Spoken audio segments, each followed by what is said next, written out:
পুনৰ বোকাজনৰ নাম ৰাষ্ট্ৰীয় পৰ্যায়ত উজ্বলালে বোকাজনৰ তৃষা চাংমাই। যদিও অসমৰ বিভিন্ন ঠাইসমূহতকৈ বোকাজনখন সৰু, তথাপিতো বোকাজনৰ বিভিন্ন ক্ষেত্ৰত প্ৰতিভাশালী প্ৰতিভাৱান যুৱক যুৱতীসকলে বিভিন্ন সময়ত নিজৰ শ্ৰেষ্ঠ প্ৰদৰ্শনে ৰাষ্ট্ৰীয় পৰ্যায়ত হওক বা আন্তঃৰাষ্ট্ৰীয় পৰ্যায়ত বোকাজনৰ নাম উজ্বলাই ঠাইখনৰ নাম গৌৰৱান্বিত কৰি তুলিছে। ইতিমধ্যে বোকাজনৰ বিনীতা চেত্ৰীৰ যি যাদুকৰী নৃত্য প্ৰদৰ্শন সেয়া সমগ্ৰ বিশ্বই চিনি পালে। এইবাৰ বিনীতা চেত্ৰীৰ পাছতেই বোকাজনৰ নাম পুনৰ ৰাষ্ট্ৰীয় পৰ্যায়ত উজ্বলালে অমৰাজানৰ নিবাসী নিপেন চাংমা আৰু জেনী শইকীয়াৰ কন্যা তৃষা চাংমাই। মই যাই কিনে কলকাতাত উইনাৰ হৈ আহিছোঁ আৰু মই ফাৰ্ষ্ট অফ অল গডক থেংক ইউ ক'ম। তাৰপিছত মোৰ মিছ পল্লৱী ইংটিপি আৰু হেমন্ত দাদা আৰু লগত মোৰ পেৰেণ্টছকো ক'ম আৰু মোৰ SSDA ফেমিলি, সিহঁতৰ বিশ্বাস আৰু মৰম কাৰণে মই তাত যাই কিনে উইনাৰ বহি আহিছোঁ। তো মোক ভাল লাগে। মই সৰুৰ পৰাই ডান্স কৰি আছোঁ, কিন্তু কেতিয়াও সৰুৰ পৰা মই এনেকুৱা প্ৰগ্ৰাম ষ্টাৰ্ট কৰা নাছিলোঁ যোৱা। এনেই সৰু মৰু প্ৰগ্ৰাম যেনেকৈ স্কুলৰ নহ'লে বিহু প্ৰগ্ৰাম এইকেইটা গৈছিলোঁ। তাৰপিছত ডান্স ক্লাছ জইন কৰিলোঁ, তাৰপিছত লাহে লাহে যাই কিনে প্ৰগ্ৰামকেইটা ষ্টাৰ্ট কৰিলোঁ। তো সেইটো বহুত দিনৰ পৰাই চলি আছিলে, যেতিয়াৰ পৰা অডিশ্যন দি আহিছোঁ তেতিয়াৰ পৰাই চলি আছে। ছাপোৰ্টটো দুইটা ফালৰ পৰাই আছে। DE প্ৰডাকশ্যনৰ উদ্যোগত আনন্দ নগৰী হিচাপে পৰিচিত কলকাতাত ৰাষ্ট্ৰীয় পৰ্যায়ত অনুষ্ঠিত হোৱা প্ৰথম সংখ্যক মেগা টেলেণ্ট হাণ্ট নামৰ প্ৰতিযোগিতাত 2024-25 বৰ্ষৰ চূড়ান্ত পৰ্যায়ত বিজয় খিতাপ দখল কৰি গৌৰৱ কঢ়িয়াই আনিবলৈ সক্ষম হয় তৃষা চাংমাই। কন্যাৰ এনে সফলতা দেখি পিতৃ মাতৃৰ লগতে অঞ্চলবাসী অতিকৈ উৎফুল্লিত হৈ পৰে। ধন্যবাদ দিছোঁ DE প্ৰডাকশ্যন, যোনটো প্ৰডাকশ্যনে আমাৰ অসমৰ যিবিলাক টেলেণ্ট আছিলে, হিডেন টেলেণ্ট, এইসকলক আগুৱাই নিবলৈ অডিশ্যন ল'লে অসমৰ বিভিন্ন জেগাত। তাৰপিছত গুৱাহাটীত এটা ট্ৰেইনিং কেম্পো পাতিলে। তাৰপিছত মুম্বাইলৈ যোৱাৰ পৰিকল্পনা আছিল গ্ৰাণ্ড ফিনালেখন, কিন্তু পিছত কেলকাতাত কৰা হ'ল।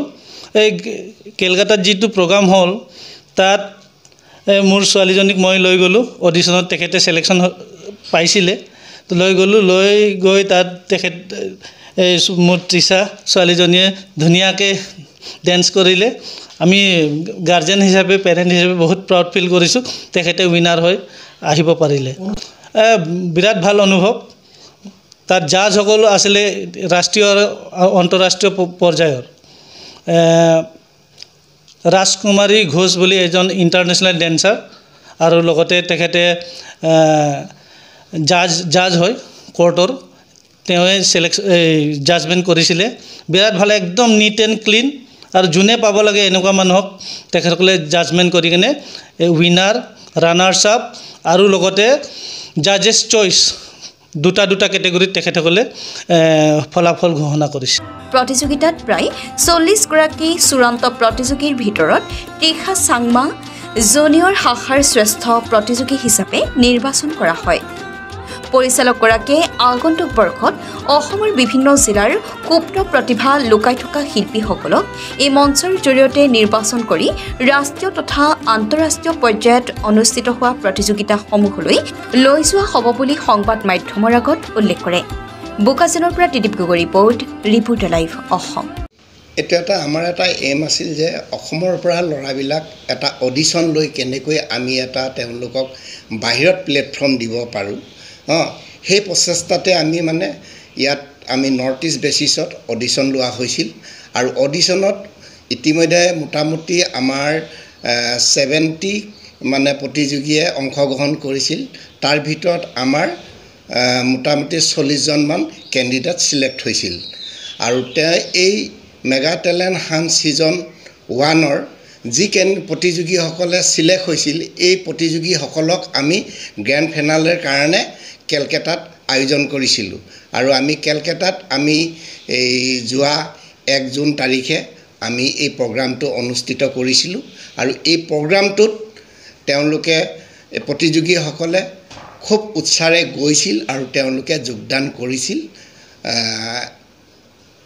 এই যিটো আমাৰ মেগা টেলেণ্ট হাণ্ট, এই অনুষ্ঠানটো আমাৰ ছিজন 1 ছিজন 2 ছিজন 3কে আমি প্ৰতি বছৰে আমি পাতিম আৰু তেওঁলোকক আমি খুব ধুনীয়াকৈ ইয়াৰ পৰা যদি ভাল ভাল প্ৰতিযোগীসকল নিৰ্বাচিত হয় তেওঁলোকক আমি যাতে ভৱিষ্যতে কেছেট যিসকল প্ৰডিউচাৰে বাহিৰত কেছেট বনায় তেওঁলোকৰ লগত আমি ডিল কৰি পেলাই তেওঁলোকক সুবিধা দিয়াৰ চেষ্টা কৰিম আৰু যিসকলে ভাল আৰ্টিষ্ট ওলাব তেওঁলোকক আমি ফিল্ম জগততো যাতে তেওঁলোকে সুবিধা পায় তাৰ প্ৰতি লক্ষ্য ৰিপৰ্টাৰ লাইভ